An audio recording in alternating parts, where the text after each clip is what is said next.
नमस्कार दोस्तों, मैं डॉक्टर विपिन झा इंग्लैंड से बोल रहा हूँ। मुझे एक मूवी याद आई, शाहरुख खान की थी चक दे इंडिया। और उसमें उन्होंने कहा था कि 70 मिनट, और अपने टीम का वो प्रोत्साहन कर रहे थे कहते हुए कि जो ये 70 मिनट सबसे अच्छी हॉकी खेल जाएगा वो जो है वर्ल्ड कप जीतेगा, और जिंदगी में उसे मलाल नहीं रहेगा कि उसने अच्छी हॉकी नहीं खेली। तो उससे मुझे याद आया कि 70 साल, ये हमारे कुछ लोग जो है वो 70 साल में देश जो है वो बिगड़ गया, देश का बंटाधार हो गया, ये कहने वाले लोग हैं। तो मुझे भी ये ख्याल आया कि अगर ये 70 साल का इतिहास अगर इन नकली राष्ट्रवादियों को समझा दिया जाए, जिनके चंगुल में आके कई सारे भोले भाले लोग जो है हमारे भारत का इतिहास गलत समझ बैठे हैं, तो देश का बड़ा ही कल्याण होगा। और आज इसलिए बात मुझे याद आई कि क्योंकि आज पंडित नेहरू जी की पुण्यतिथि है। और अगर आप सोशल मीडिया पे देखें तो पिछले कई सालों में जो राष्ट्रीय स्वयंसेवक संघ के जो नकली विद्यार्थी हैं, मैंने आपको बताया था जो उसके असली विद्यार्थी हैं वो चरित्र निर्माण, राष्ट्र निर्माण की बात करते हैं। लेकिन उसके जो नकली विद्यार्थी हैं, जो जिंदगी में जब कुछ नहीं कर पाते हैं तो वो अफवाह फैलाते हैं। और उनका काम होता है कि वो लोगों को जो फोटोशॉप किया हुआ फोटो, डॉक्यूमेंट, फॉल्स न्यूज, अखबार की कटिंग, ये सब चीज़ें लोगों के बीच सर्कुलेट करते हैं कि पंडित नेहरू जी ने क्या कर दिया, ये अय्याशी किया, उन्होंने बच्चों को गर्दन से उठा लिया।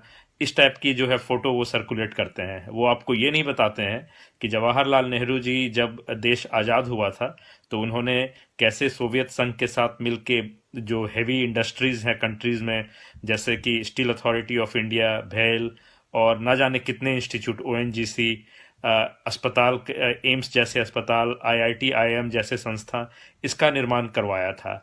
और देश जो है पहले 30 साल में इतना आगे बढ़ा, जो कि एक मिसाल है कि एक जो राष्ट्र जो है नया नया आज़ाद हुआ वो इतना सारा काम कर लिया। लेकिन इन लोगों ने उसको बजाय ये कहने के कि देश ने तरक्की की 70 सालों में, अब हम और भी तरक्की करेंगे, तो बजाय ये दिखाने की कोशिश करते हैं कि हमने कुछ नहीं किया। और इसमें अटल बिहारी वाजपेयी जी का एक वीडियो आप सुनिएगा जिसमें उन्होंने कहा है कि अगर हम ये कहें कि 50 साल में राष्ट्र ने तरक्की नहीं की है तो ये अन्याय होगा हमारे सैनिकों के साथ, वैज्ञानिकों के साथ, हमारे मजदूरों के साथ और हमारे किसानों के साथ। तो ये होती है राष्ट्र धर्म, ये होती है राष्ट्र भावना। और अटल बिहारी वाजपेयी के खिलाफ कोई भी मुसलमान भी कुछ नहीं बोलेगा, ये मेरा दावा है। और बाकी भी जो प्रधानमंत्री हुए हैं, किसी के खिलाफ दुष्प्रचार नहीं होता है, चाहे वो देवे गौड़ा जी हों, आई के गुजराल साहब हों, वीपी सिंह जी हों, कोई भी हो। और कहते हैं हमारे भारतीय सभ्यता में कि एक बार जब किसी व्यक्ति की मृत्यु हो जाती है तो दुश्मन के खिलाफ भी दुष्प्रचार नहीं किया जाता है। तो इन जो है नकली राष्ट्रवादी जो फर्जी लोग हैं, इन लोगों से बच के रहिए।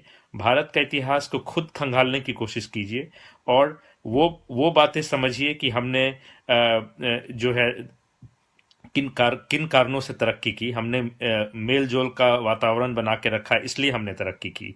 और अभी जो है सड़क पे मजदूर जो है वो घूम रहे हैं और उनकी मदद करने के बजाय जो कुछ बीजेपी नेता हैं वो बयानबाजी कर रहे हैं ट्विटर पे, फेसबुक पे कि इंदिरा गांधी जी ने ये कर दिया, राजीव गांधी ने ये किया, नेहरू जी ने ये किया। मतलब कुल मिला के वही काम। भाई आप सोनू सूद जो फिल्म एक्टर हैं उनसे सीखिए कि वो मजदूरों के लिए क्या कर रहे हैं। ये होती है राष्ट्र भावना। रघुराम राजन जी जो पूर्व गवर्नर थे रिजर्व बैंक के, उनसे सीखिए कि वो कह रहे हैं कि आज भारत सरकार को चाहिए कि जितने भी पुराने वित्त मंत्री हैं, अर्थशास्त्री हैं, सबको साथ लेके चले और सबसे मिल बैठ के बात करे कि देश की जो डूबती हुई इकोनॉमी है उसको कैसे सुधारा जाए। और बहुत सारे लोग जो घर में बैठ के स्मार्टफोन पे बयानबाजी करते हैं, भक्ति दिखाते हैं, उनको पता होना चाहिए कि मजदूर तो आज सड़क पे हैं, बहुत जल्दी आप भी सड़क पे आने वाले हैं, क्योंकि जो प्राइवेट सेक्टर है उसका इतना बुरा हाल हो गया है आपको अंदाजा भी नहीं है। बस आप सच्ची जो है बातों को बढ़ावा दीजिए, बस इतना ही संदेश है। जय हिंद।